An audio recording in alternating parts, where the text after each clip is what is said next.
All right, I'm sending Mikey T a text. But we're live. I'm live. The fights with Frey at main card for UFC Gdansk, or the UFC Gdansk. How do you say it? Gdansk. Main card breakdown. Um,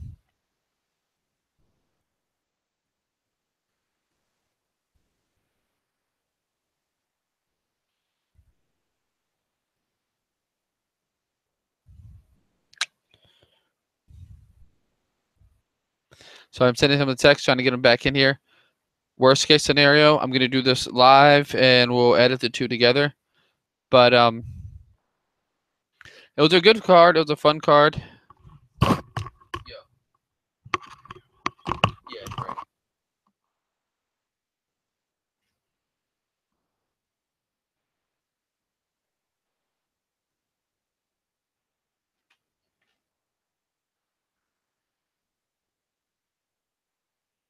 Okay, do that and then try and pop in. I've started a broadcast so I can try and invite you. So maybe if I'm doing this, if I'm running the broadcast, I won't put such a heavy toll on your computer.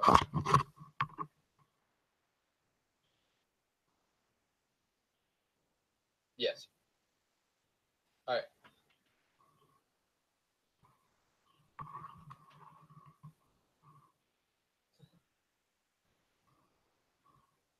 All right, dude. Sounds good.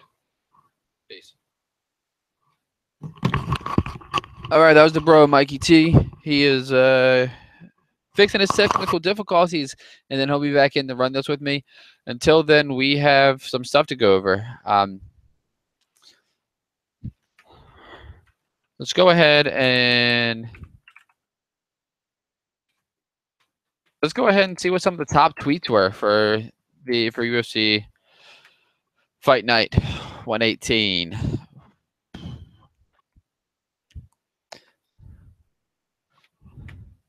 You know, one thing that Perry said and Till followed right up on, and they both agreed on, was that Till's quote, "I'm a fucking light heavyweight fighting in the welterweight division. Look at how powerful I am."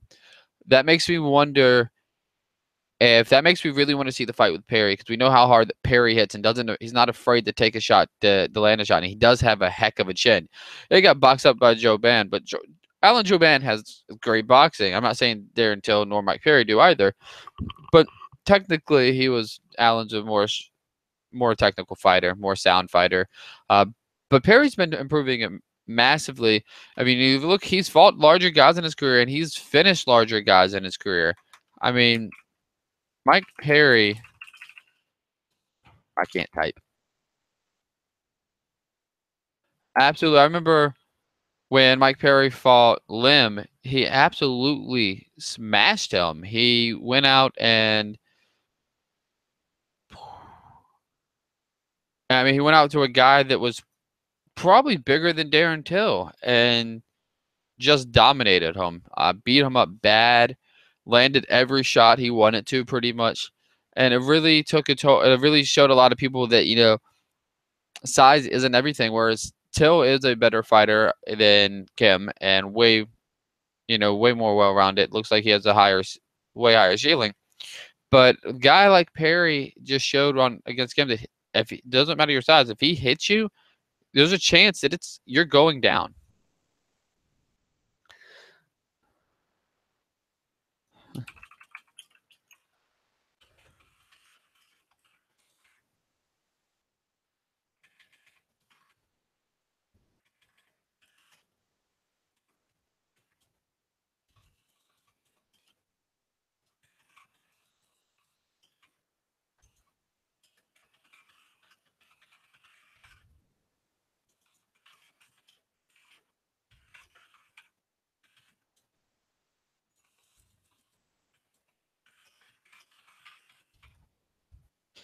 Send out a tweet for this.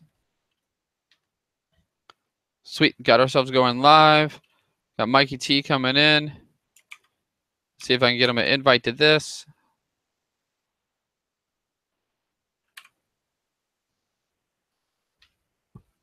Invitation posted. I've never noticed my gap right there. I'm gonna do some dental work here. I'm gonna stream apparently while we wait. So we do companions here. This is what we do. We get a little off topic. This is a podcast.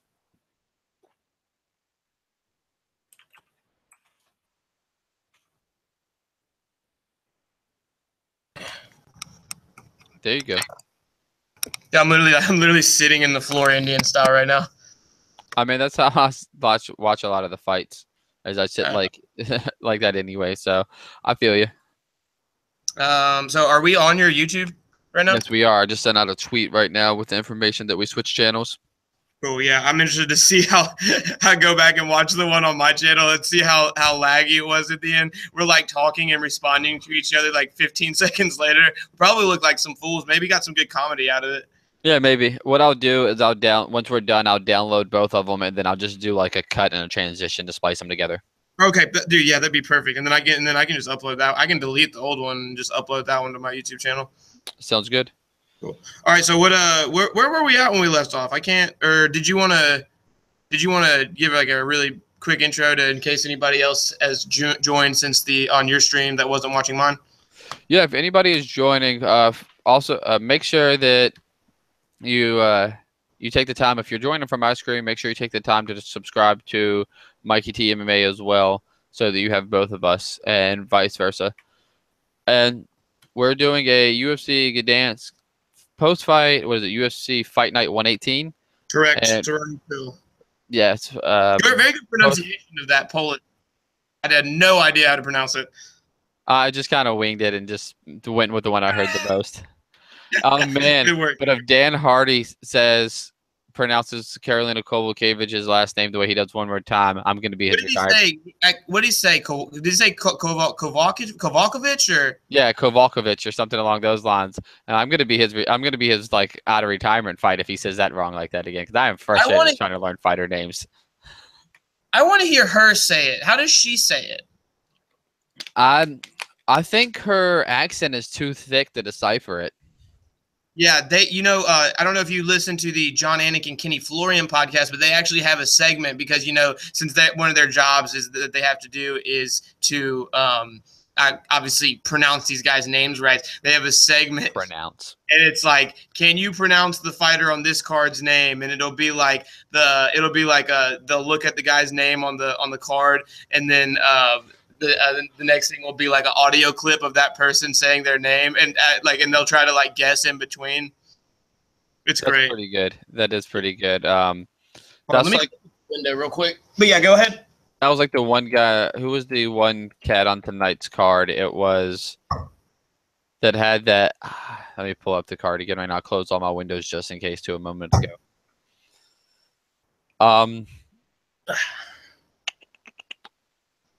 Nasrat Hakparsat, who Marcin Held fought. Like I'm not gonna get that for a while. No, I honestly like middle school spelling where you write the word over and over until you get it. I'm just gonna stand there and I'm just gonna have to stand here and just say it over and over. Oh man, I love it, dude. Yeah, no, there was a couple of those guys. Like I know the guy on the main card who took out our boy.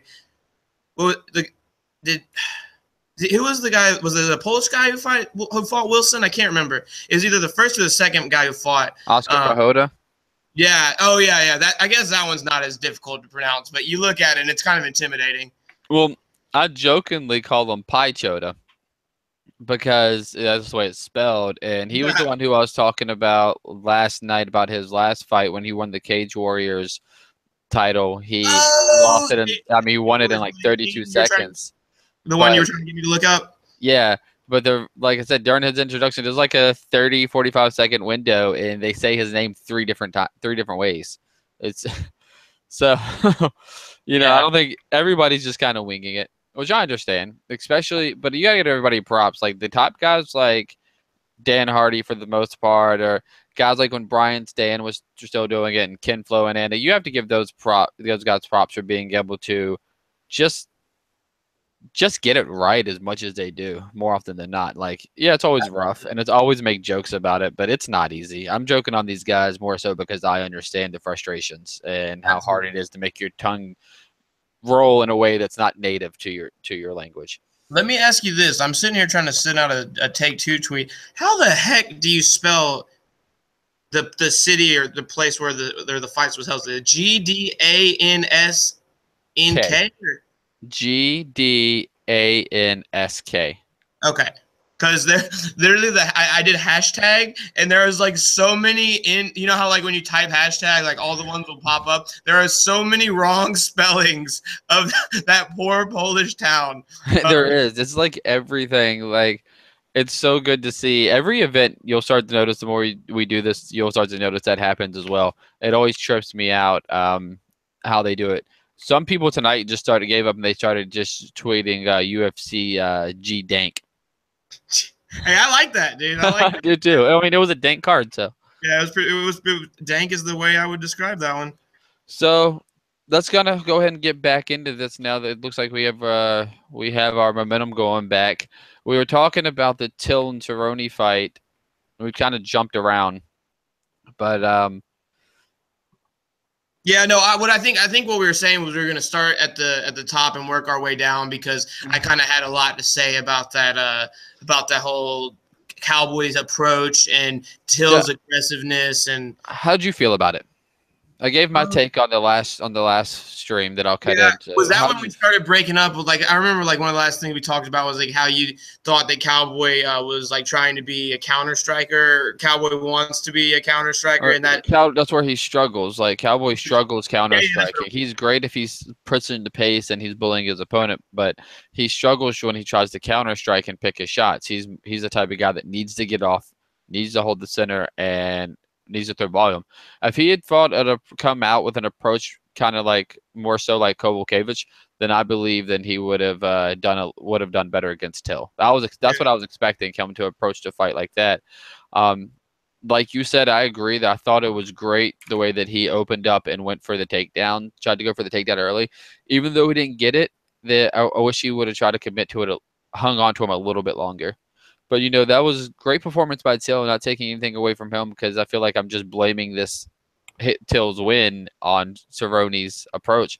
But Till went in there, did exactly what he said he was going to do, and he put a top guy in the division away.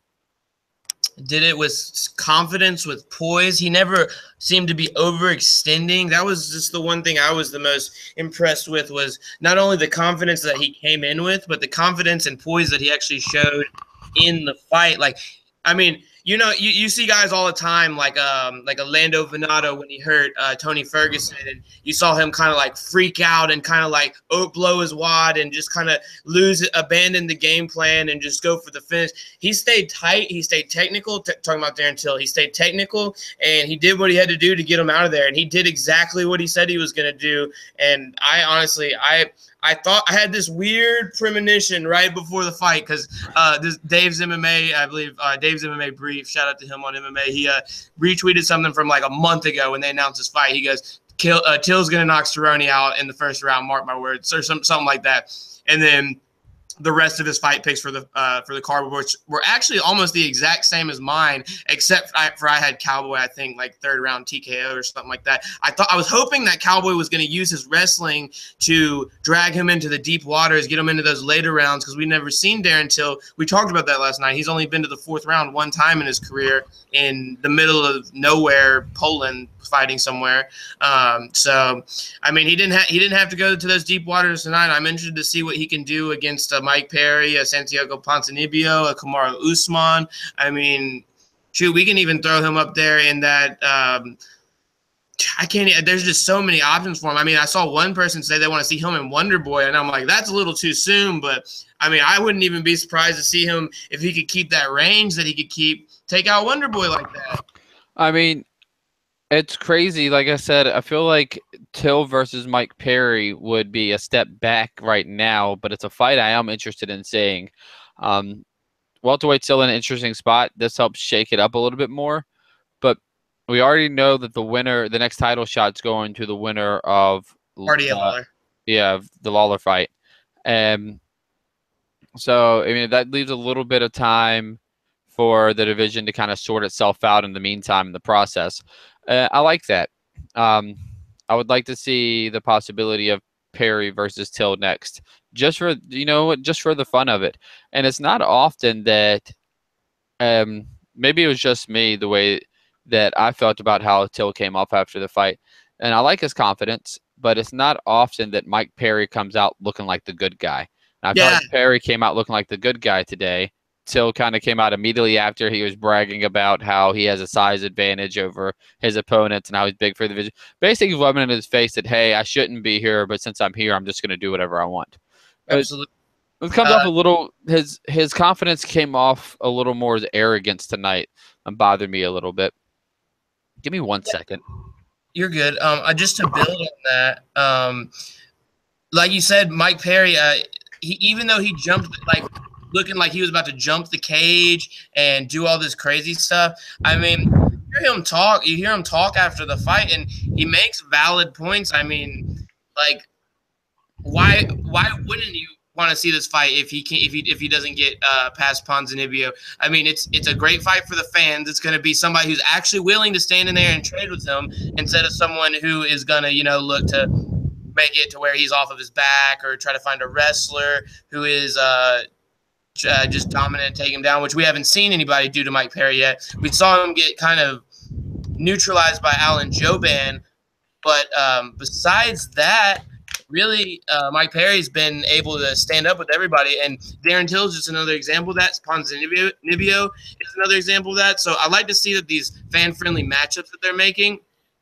But I mean, as far as Till walking away, or Perry walking away as the good guy, I kind of got that as well. Especially when you hear him in the moment when he's like fight, like that kind of stuff, you kind of see him as kind of like this thuggish type, like he's got the tattoos on his face. But then you hear him talking. I'm not saying he's the smartest guy in the world. I'm not saying he's very articulate with his words, but he knows what the type of person that he is, and he stays true to his colors. And I really respect that in a world where everyone wants to be like Colby Covington, for example, wants to be Conor McGregor, even though he's the most boring fighter in the world. Great fighter.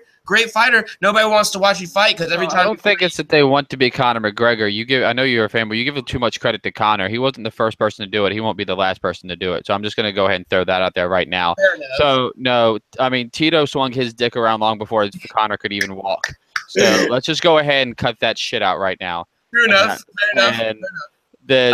I appreciate you calling me out on that. I think I just used. I love it too because like I get biased as well, but a lot of people seem to think that a fighter trying to promote themselves is just like. And I'm saying that's what you're doing. They attribute it to trying to be Conor. Anytime a fighter that doesn't, but it's a lot of the same fans that do that. And like I say, and this isn't you. Are the same ones that are like, oh, fighters need to promote themselves more, and then when a fighter does, you're like, oh, he just wants to be Conor. Well, Conor wasn't the first person to do it, and somebody's going to eventually come along after him that does it more entertaining anyway. I think for me, and the reason why I personally, obviously I'm a huge fan of his, but I think the reason for me why I use that example is because in my time since I have been watching the sport, like I wasn't around for days. I wasn't around for like what's another name that comes to mind of someone who really tried to push himself. I know Chuck was a huge star. He didn't really have to do a lot of talking. He kind of let his fist do. But look at guys like Rampage. I mean, Rampage's prime example is that he was that mouth, that personality, that boldness right there, out there. He was the first one going. Did you see? And a lot of the things that we're gonna have to listen to, and it's a shame because we had such a good card tonight. But we're about to hear another week or so about Conor dropping the F-bomb on air. So, yeah, I heard that, and I was really disappointed, man. As someone who has, Conor's showed his bigotry many a times. Yeah, he messed up a lot in that Floyd thing, the whole that whole interaction. But that one thing, like, because I think Floyd dropped the second F-bomb, not the usual F-bomb that we referred to, the homophobic slur.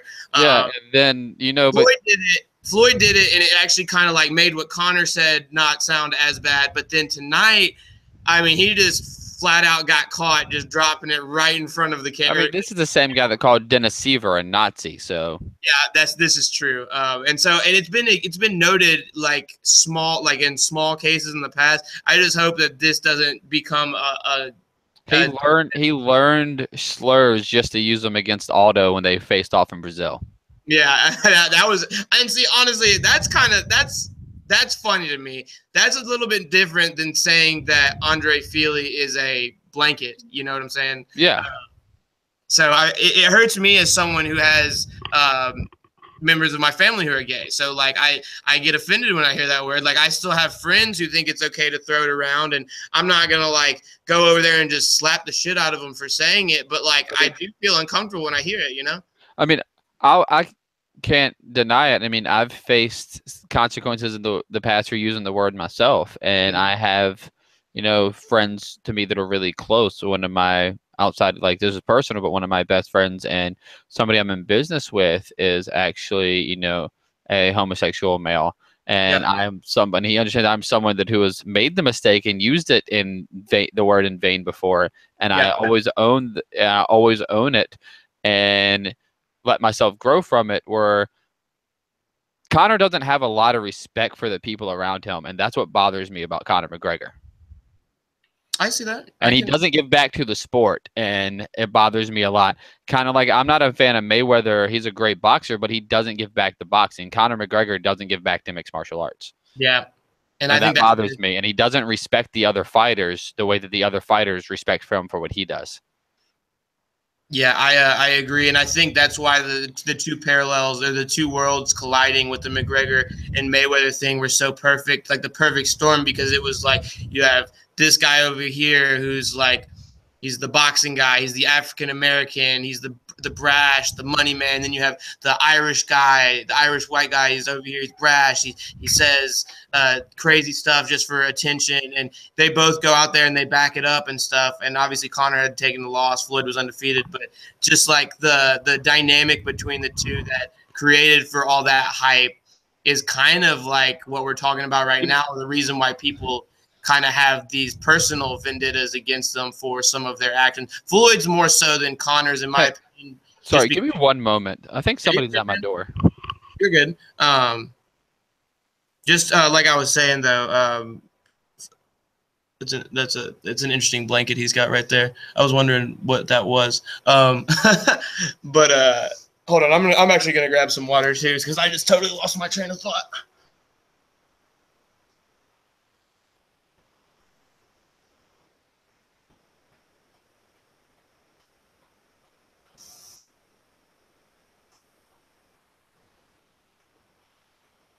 I wonder if anybody's actually watching this. If you guys don't know, my name is Michael Thompson, Michael Jordan Thompson. You can follow me, Mikey T MMA, on Twitter. My YouTube is Mikey T MMA as well. You good? So yeah, sorry about that.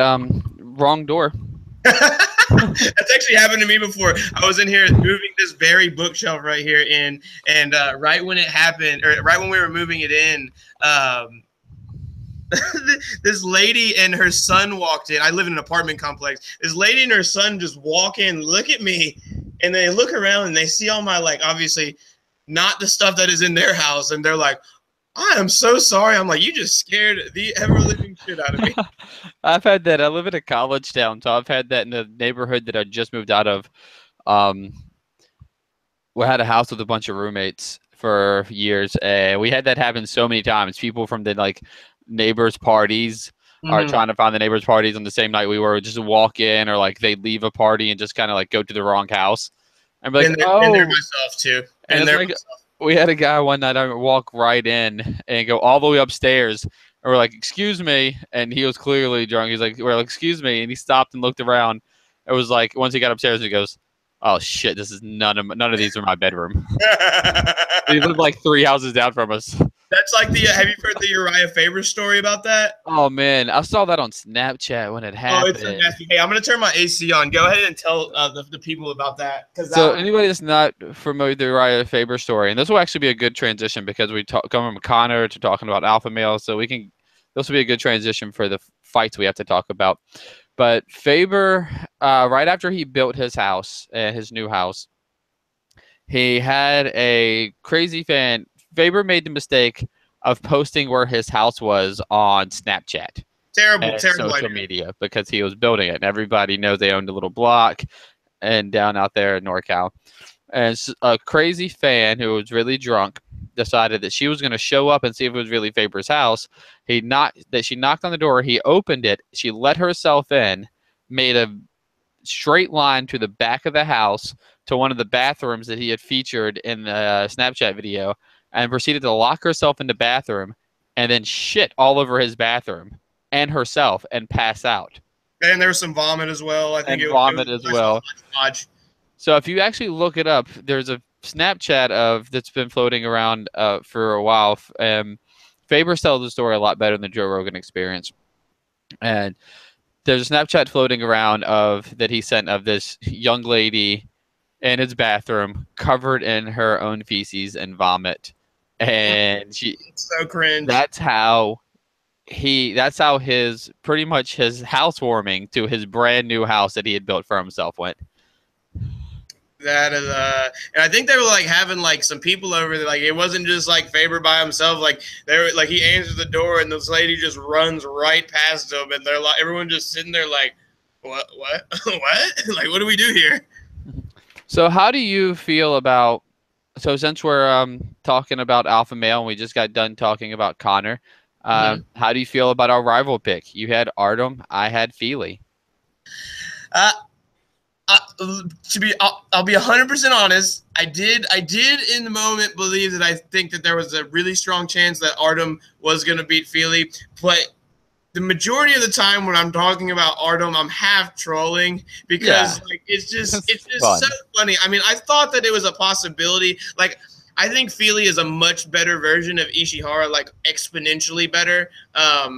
Maybe not exponentially, but maybe like 2 or 3 notches above Ishihara. And I thought that difference, like, because I thought they were so similar in their fight styles.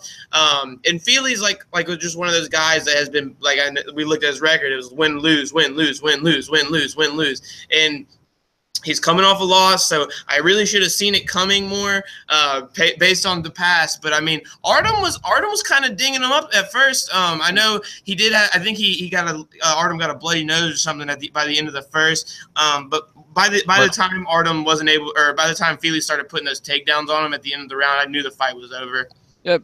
But as you also looked by the end of the first as well, Feely was also busted up. He was bleeding by the eye, I believe. Yeah, I mean, he was landing good shots. He was landing good shots, but he was taking shots. And I really feel like Artem was only 1 or 2 of those right hands away from hitting Feely because Artem, and so we all make jokes and we have fun with it. But and if you're one of those journalists that says, oh, because we're not journalists, we're fans with the podcast. That's all we are. But if you're one of those journalists out there, it's like, nobody, we don't say this. You're full of it. Everybody who covers this sport at some time has made a joke about Artem being a T-Rex. Yeah. And that's no disrespect to Artem. It's a truth. It's the truth. It's us pointing out that if Artem had better reach, I truly believe he would be sleeping guys like Feely.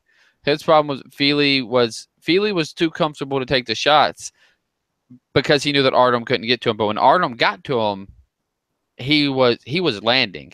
And it just showed that, in my opinion, this fight showed was more so for Artem's improvement than it did Feely's improvement. Yeah, Feely picked up a dominant decision as things went on, but Artem wasn't a slouch in there this time. He didn't get dominated. He was landing some hard shots, and I really do think a couple more of those and Feely would have been in trouble because Feely took some shots that I thought were going to wobble him a couple times.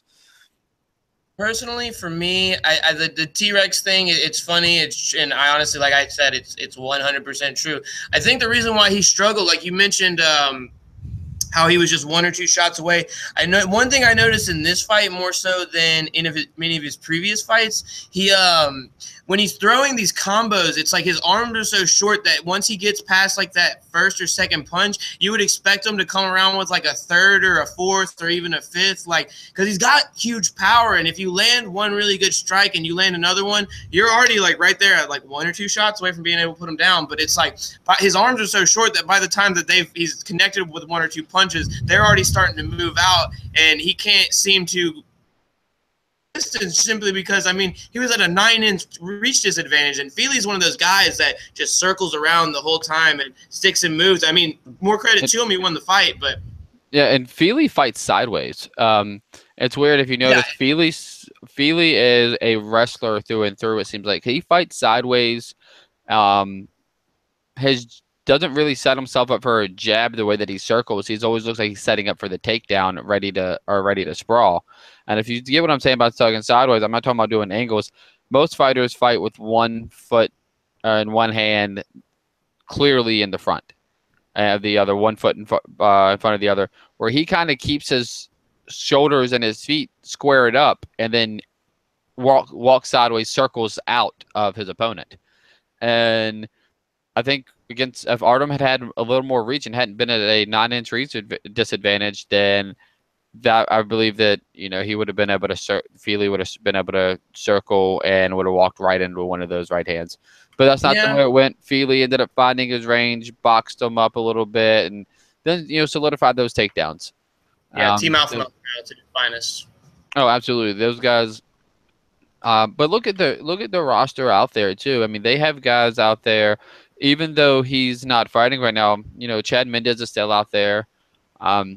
Faber's out there. Those two guys alone, no matter who else, Castillo, those are guys that are going to be able to teach you how to. They have some Holdsworth.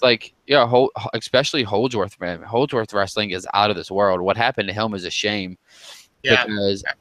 Because I mean, his striking is great, but his striking was coming along, but his wrestling was out of this world.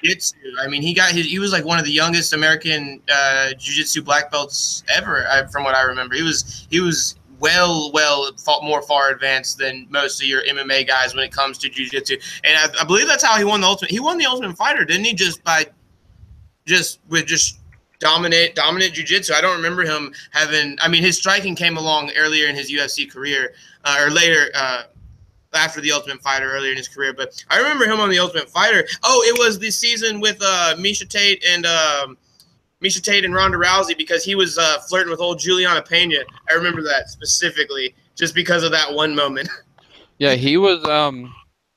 Season Chris 8. Holdsworth has won all of his fights. He was undefeated in his career, and he won all of his fights except for one by submission. He has 1, 2, 3. Holdsworth. He's not undefeated, or he lost that as an amateur? No, Chris Holdsworth is undefeated in every. He was undefeated as an amateur. He was undefeated and as an exhibitionist pro boxer. He was undefeated, which would be his. No, Chris Holdsworth never lost. He suffered that injury in training and has the concussion issue, so he can't fight now. I know all about that, because in all this stuff about like Cody saying that TJ gave him a concussion in practice. No, what did you just say? I thought you said something about he had suffered a loss in comp. Maybe I misheard that wrong. Oh yeah, no. All of his wins except for one are by submission. Oh, okay, and yeah. The only one was his last fight that wasn't by submission. It was a unanimous decision at UFC 173. Fight, I remember. He fought Chico. He fought Chico Camus in his last fight. Yeah, I remember that fight vividly. That was Barao Dillashaw won. Man. Which was when Dillashaw landed like that? Was it like some crazy 26 punch combo to win the fight? Like that was the second one, I thought. The first one he hit him with that head kick that dropped him. But that's what it was. It was the second one that he ever wound him. The second one was in Chicago, and I was still under the impression that the first one was a fluke, and that not a fluke to say, but that you remember that punch that Dillashaw landed in the first round, just that overhand that floored him, just literally looked like he fell back in slow motion. I'm not saying that I thought that had changed the dynamic of the fight, but it definitely changed the dynamic of the fight. But I'm saying I thought that Barao was never the same after that. Like I thought, he couldn't see, he didn't seem to look like the Barao that fought Faber or the Barao that had fought Eddie Wineland. But TJ clearly came back and proved in that second one that all that moving around and stuff that he was doing really does work. Well, think about it. That Mike Easton fight that he had showed that he had made a tremendous step in leaping competition. Like a lot of people thought that would be tough because Easton had great hands, and Dillashaw had been stopped just a few fights ago, previous to that, by Dotson. Yeah. And so it looked like he was going to be one of those guys that was going to rely on his wrestling ability. And then he came out in the Mike Easton fight, and he just put hands on Easton. Oh yeah, I actually need to go back and watch that one because I remember him winning, but I don't remember I can't visualize how the fight went down. It was a decision though, wasn't it? Yeah, that's when he started really showing his. That's when he really started showing that his striking. He started using his angles and his footwork really popped out in that fight for the first I time. wonder. I And wonder what fight was it that I had actually. Dwayne came in. Yeah, Go see, ahead. because he lost to Asunao, and then yeah, he lost a split decision to Asunao. Then he came back and just floored and just had the unanimous decision over Easton. Um, oh, man, he then it's cool though that he avenged that loss to Asunao at 200. I thought he was going to be a Yeah, little yeah. too. He beat the brakes off. I thought he was going to be a little that it was too soon for him going into the Barral fight, and he came in there and did it twice. So Yeah, I yeah. mean, yeah, same thing. Same thing with Cody and Dominic. Sometimes those guys who you think are coming in too soon are the ones that shock you the most. But hey, let's get back to this card, man, because there was literally so many good fights tonight, and we have not. Karolina Kowalkiewicz versus Jody Escobar. That one, I want to go ahead and toot my own horn. Outside of the finish, which I thought that Karolina could have gotten the third any time due to the way that the second ended. Yeah. I feel like I predicted that one pretty perfectly. You know, Jody kept marching forward and trying at the beginning, first two rounds, she was marching forward, and Karolina just started using that momentum against her, and then she started walking her down and trapping her in the clinch, and it was the combos. It was the clinch and the combos that turned out to pay off for Karolina. If you notice by the end of the fight that anytime Karolina went for the clinch, Jody would immediately reset her position on the other side of the octagon. She would just turn and move away and turn her back and just get the hell out of there because she didn't want to be in that clinch. Because Karolina, every time she locked up with her, is 3, 4, 5 shots.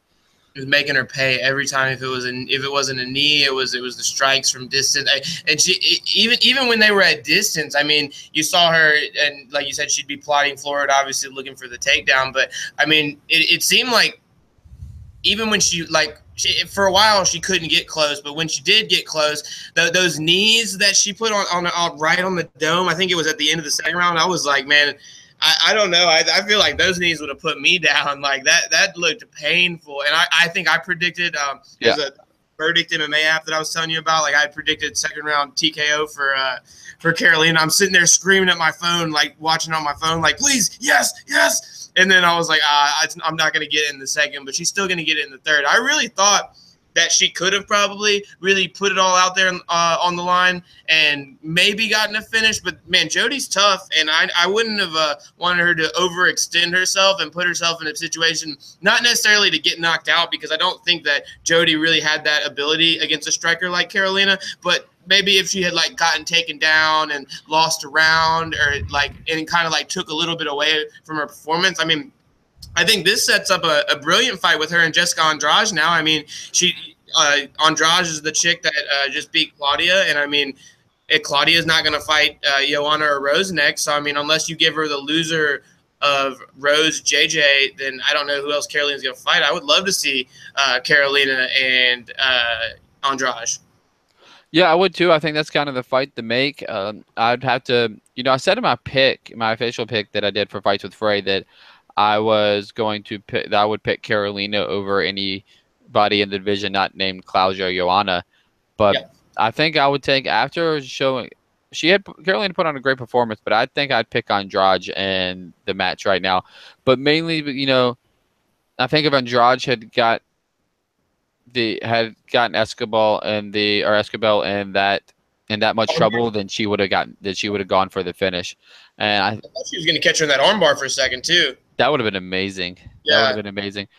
But how did you feel about did you enjoy the fight? Oh, absolutely. I mean, I've always been one of those people that I think, and I don't want to like correlate looks of a fighter to how excited I get based on their fighting ability. But when I think a fighter looks good and they fight really well, like that like really gets me going. Like I think like I know a lot of people don't agree with me, but I think Joanna is very attractive. I think Carolina is very attractive. I think Claudia is very attractive. So when I see girls like that one have the look, but unlike Paige Van Zandt, they actually can back it up with the fighting ability like that. Like that gets me going, man. Like So I would marry a girl you like must be that. like Alan Joe Band's biggest fan then. Yeah, I hear that. Yeah, no, I'll give him to him. He's a handsome man. He's a very handsome man. Give him Oh Versace. man, they need to go back and catch up on Akiyama's career. Sexy Oh, Yama. Sexyama. No, I know about Sexyama. I know about Sexyama. I caught. There was a couple of fights that I think I might have caught towards the end of his career. Maybe just on replays and stuff. It's but no, shame that injuries caught him when they did. Yoshihiro Akiyama is his name. Yeah, yeah, he was a fun guy, man. During his run, that was something, man. Not to digress, but there was a something I saw somewhere, some local promotion or something. But the guy's nickname, he was a Mexican dude. His nickname was the Sexy Mexi. I thought that was pretty good. Oh man, I love bad nicknames. Like my favorite nickname currently, to get off track, is Ray Borg's nickname, the Texmanian Devil. Oh, yeah. That one's crazy. There's a couple of, I'm not gonna lie, there's some really good nicknames. There are some absolutely terrible ones. Honestly, I'll have to sit down and think about that one, and maybe I'll get back to you on that on the next episode, because there are literally so many awesome nicknames out there. Like honestly, the Axe Murderer for Vanderlei and Pride, that there was nothing that described him more than that saying itself. Like the Axe Murderer, he was literally just chopping folks down. And then sometimes you have a nickname that is so good that it becomes your name. It becomes your name, like Shogun. Yeah. Like Shogun Hua. That's what you know him as. That's who he is. Like who the heck is Mauricio? Yeah. Nobody calls them by their real name, but it's like Shogun Ninja. Then there's there was Ninja Hua. I don't know if you ever. That's what I just said. Yeah. So. Yeah, no, it was good. How did you feel transitioning back to the card? Try and keep this one on track. How did you feel about the Juan Blachowicz fight versus the Devin Clark? I had that weird standing rear naked choke that I don't know how Devin didn't get out of. Yeah, I think he was hurt a little bit before it too, because he was getting hit with big shots, and I'm not saying that ultimately led to that, but I think he got caught off guard. I mean, it was almost like a bulldog rear naked choke is what it looked like. It was so strange. I haven't really seen like someone. I've seen like I think Faber tapped somebody with a rear naked choke while he was literally like hanging on their back, but this was like kind of from the side, so it was a little bit like a modified bulldog rear naked choke combo. Both fighters were still standing, and Devin's leg was actually behind Juan's leg, so the trip may have been there if he wanted to get out, but the choke was definitely in. I would have at least tried it. He tapped so quickly because there was so much pressure on the choke. He immediately knew he had it and just put every amount of energy that he could in it. But it's possible that he may have been already hurt and just knew that it was safer to get out of there than anything else at that moment. Also, sometimes if you do look for that trip, like I know that you said that the leg was on the outside or whatever, when you do look for that trip, I've been in situations in jiu-jitsu before where I thought that it would be good to try to escape by taking it to the mat, but then you end up realizing that if you don't end up in the right position when you fall, then that rear naked choke's gonna, or whatever you want to call it, is gonna be even deeper and tougher to get out. So you're gonna have to get out of it immediately when you hit the ground, or else you're gonna be in trouble. So I think he probably was weighing his options, and also that squeeze might have just been deadly too, because he tapped so quickly. Yeah, no.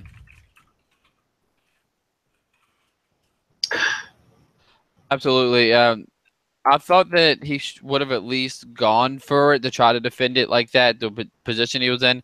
It's a weird finish. I'll have to go back and check it out again. But, yeah, the choke was definitely in. I had Devin, I had Clark as the grappling favorite and thought he had the grappling advantage. It was a good fight, though. I think Clark's still young. He can still probably come back. He'll probably still have a good run.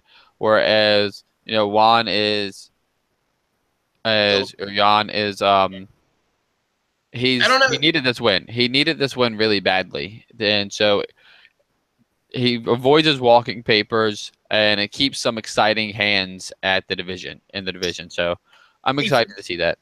For me, I also remember the Jan that also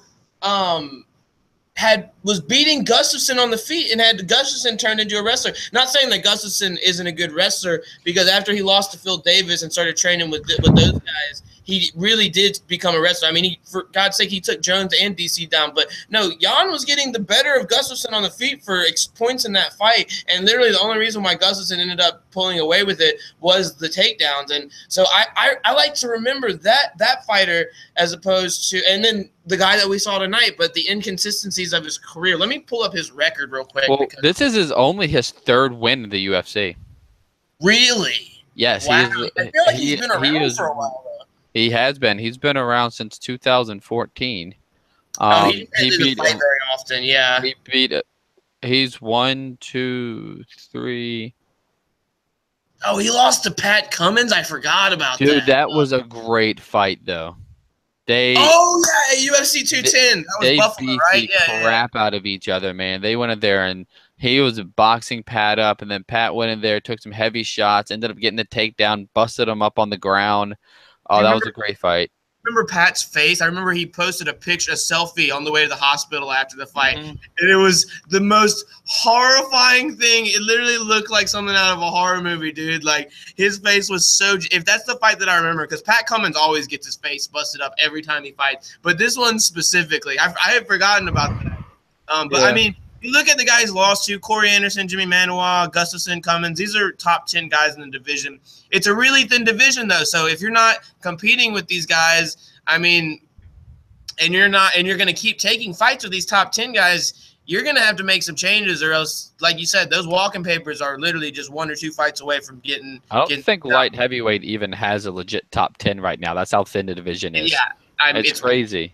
It's crazy. When you see guys like what's his face, the guy from Longo's camp who just lost to Shogun in his last fight, John Vellante. When I see that guy in the top 10 or top 15 of a division, I'm like, I can't take it seriously, because there's just literally not enough talent to fill out a top 15, because Vellante is a young, athletic wrestler that trains with a great camp, and he couldn't come out there and beat an old-ass Shogun. Who are you kidding me? Man, Shogun, the only thing gone about Shogun is his knees. We're always going to pretend.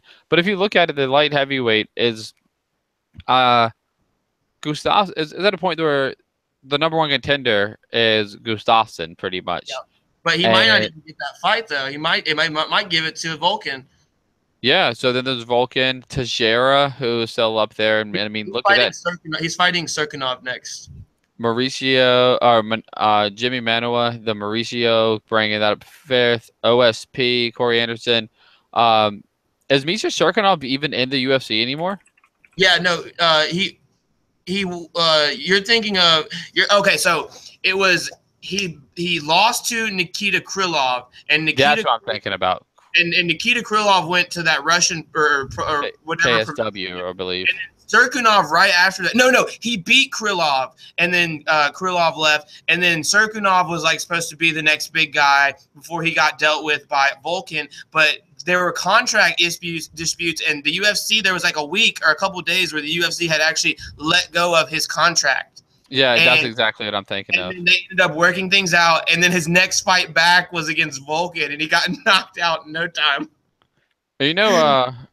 Nikita Krylov actually knocked out Emmanuel Newton the other day. The former. Yeah, it was quick too, wasn't it? Yeah, he beat that man up. And Newton's kind of towards the tail end of his career. I mean, veteran, but And it's crazy too. People don't realize Newton has been around for what, 14 years now. 50. He's been around since 02, 03. Really? What promotions was he fighting in? Was he a Strikeforce guy before? Man, he fought all the way back in. He fought all the way back in WEC back in the day. Let me pull it up. Really? Because I've got Misha up now, so I'll just click on it. Newton's first fight was against Brian Ebersol. Do you remember him? Oh my gosh, that tells me Arrow. Yeah. His debut was a loss to Brian Ebersol in November 2013. Then he fought in WEC back in 2004. Did some time at King of the Cage, MFC, Bellator. So he's a true road warrior, man. The first time I ever saw him fight was when he got who's spinning back fisted him, King Mo, or was it? Did I remember that backwards? No, was it? You remember that backwards? He's the one who. Yeah, he's back King Mo after King Mo was the champ. Or no, King Mo was the striker. No, it was Joey Beltran. He knocked out Joey Beltran with that spinning back fist. The Executioner. It was horrifying, dude. Just so horrifying. No, he knocked out King Mo and Joey Beltran with spinning back fist, actually. Yes, we're both right. Nice. High five. Boom. Boom. Yeah. Let's see. I got to kind of wrap this up here. You want to talk about the last fight on the main card and then just highlight some ones of the prelims? I mean, because we kind of, between the first video and this one, we kind of touched around on almost everything now. Yeah, we're gonna have to start just putting a format sheet and doing like cue cards. Yeah. We can do the, like, if you want to type one out, or I'll type one out and we can email it. That way we stop getting so distracted with other MMA talk. So the main card, the last fight was Oscar Pihota and Jonathan Wilson. I actually did not see this fight, so if you want to just take the lead on this, I'm going to take a piss break. I'll come back and we can get to some of the highlights from the prelims, and then we get out of here. Yeah, the Oscar Pihota and Jonathan Wilson fight went very similar to Jonathan Wilson's last fight against, was it Kudabala? And he was where he started off strong and was looking for his shots, and then he got tentative. And that's part of the problem that Wilson seems to have throughout his UFC career, is that he likes to get tentative and start looking for the, I don't know if he slows down due to cardio. I mean, he looked great tonight physically. Looked like he took the year off to get himself in shape, get healthy, make the weight cut properly, and lose the size moving down. But he still slowed down after the first round, and Oscar Pihota just went in there and used Superior's technique and avoided the power shots and really kind of boxed up Jonathan Wilson, controlled the fight. And every single round of this fight, Jonathan Wilson was saved by the bell. And 1, 2, and 3, I believe that if either of the rounds had had a few more seconds in them, another 30 seconds, he wouldn't have made it out. So Wilson, while he's an exciting fighter, probably back to the drawing board for him. Maybe a regional thing, a couple fights out. Millennium MMA is a great camp, but he was just outmatched tonight by a prospect. Tonight was the night of prospects for the most part. He was outmatched tonight by, well, I can't say that. It went 50-50 across. Yeah, but Wilson was outmatched by Pihota tonight, who came in as the Cage Warriors middleweight champion and just did his thing in his hometown. So I would like to see where they do Pihota next, but I really think that he is like the next breakout star. I think he's going to be like one of the futures of the middleweight division. Awesome. Yeah, you said he was the Cage Warriors champ before this? Yeah, he was Cage Warriors. Like, long standing, or would he just won the belt? He won it back in June with that 32-second knockout. So they got him over pretty quickly. Huh, interesting. That's that's the way to do it. He was also more active. He's also been a more active fighter. Jonathan Wilson hasn't fought since last October. Oh, wow, yeah. Definitely. That's going to cause some problems. I think it's back to the drawing board for Wilson, and I think Pihota is probably top 10 material within the next 2 years. If I'm gonna hold you to that. And just let the record be known that it's currently Mikey T MMA 0 and Framus 1 in the old pick'em contest. Yeah. Yeah, definitely. Hopefully the object feeling autumn revolve. So next fight card, I'll let you pick. We can get down together and figure out which fight. Yeah, which fight we're gonna do the rival pick on. We can alternate. I promise to all the listeners out there, I will not troll myself out of a chance to win this time. But now that we got that one out of the way, let me go ahead and just say a couple things that I noticed from the prelims. prelims are actually pretty good. I'm not gonna lie. Aspen Ladd looked fantastic. Thought the stoppage could have been a little early. She had a little bit of problems, I think, in the first round, if I remember correctly. But it was only going to get worse for Lena if they didn't get her out of there, because she just had that really dominant position and she was not really answering. What did you think about that? I thought the stoppage was fine. Once Lena was mounted, she stopped defending herself. She was rolling over. She wasn't in, while she was defending herself, but she wasn't doing anything to prevent the damage. She took her shots, and she was content taking those shots at the end there as the fight started to come to it, as the fight wrapped up. Aspen Ladd was on top of her, screaming as she was raining down the ground and pound. I loved it, So, dude. you knew that she wasn't going to pull back until the ref stopped it. Once you have somebody on top of you that's just yelling at you, just screaming at you, and you're not doing anything, and you've shut down, yeah, you don't have to go out for you to be stopped. Yeah, you've mentally given up at that point. I feel like Landsberg kind of just rolled over and accepted her defeat and was letting and there's no shame in admitting defeat. I mean, that's part of the game. You're not, very rarely are you going to win them all. There's never been a fighter that's retired undefeated, like on a top level, on a high level. Much respect to Landsberg. She's a tough chick. She fought Cyborg when nobody else in the world wanted to fight Cyborg. Exactly. At least UFC, you know. Yeah, no, much respect for her. She's a warrior. She's a trooper. You know, think about all those all those pioneers that helped build they are like the most troopers. Like, even when you look back at all the pioneers, and she helped pioneer WMMA, the women's mixed martial arts. She was one of those front runners. So, you know, you're gonna see that from girls like her, or women like her, and Cyborg, and like when you see like Tara LaRosa and the other what's her name that Cyborg fought last time. You're gonna see crap. God, it was at 214, right? Evinger. Yeah, Tanya Evinger. Like, all of those are like their game opponents, and they're always going to go out on their guard, and that's for sure. So, you know, I respect Landsberg for that. Yeah, for sure. But Aspen Ladd looked great. You know, and the prelims, Worley Alves saved his job with a win tonight. Yeah, for sure. I didn't really want to get too much into that, because he kind of just, I mean, in my mind, he barely squeaked by. I know one judge gave it 30-27, but I thought it was close. I had 2 rounds won for Worley, but not the best performance, but he did what he needed to do. But Brian Kelleher, man, he impressed the hell out of me tonight. You know, it's crazy. Like, he did too. I had Stasiak in that fight, and Stasiak did a great job though. Opened up strong. His kicks were working great for him, and then once he got caught, he just had a hard time getting his legs back under him, and that eventually caught up with him. Yeah, I enjoyed that fight, and it's one of those ones I'll definitely go back and watch again. Absolutely, I have to go back and watch that finish again. I can't remember exactly what happened. I just remember it was crazy. Was it a punch, right?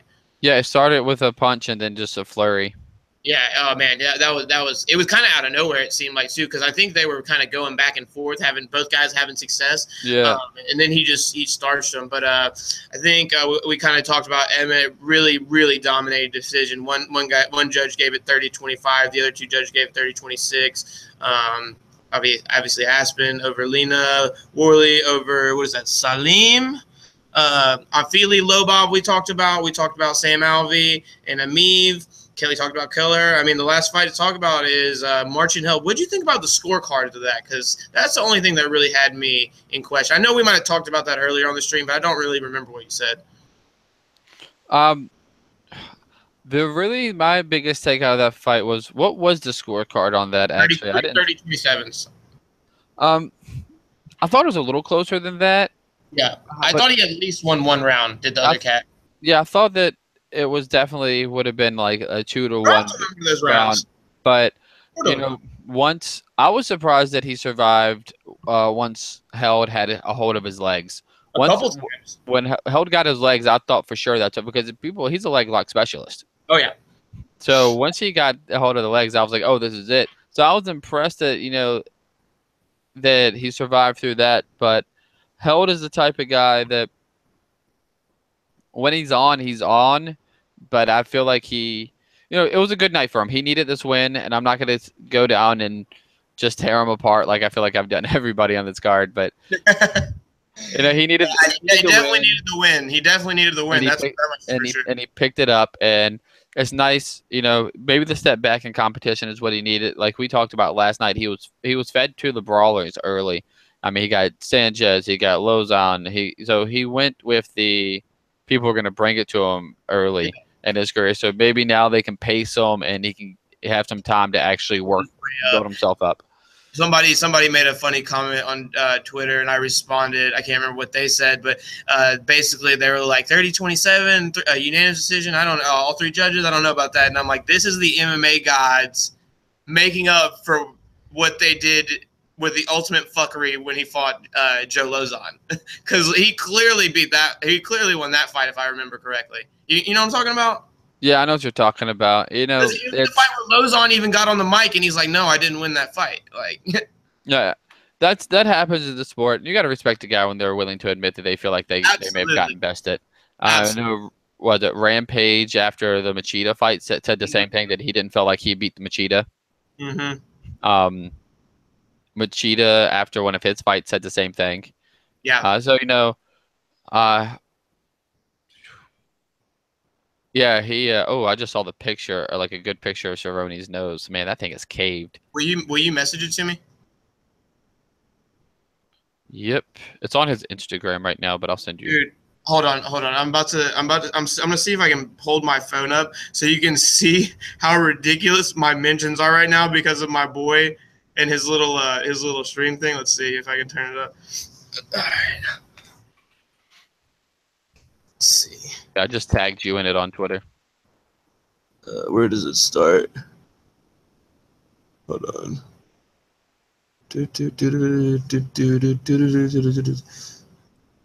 People were freaking out after that knockout in the main event. But look, hold on, let's see.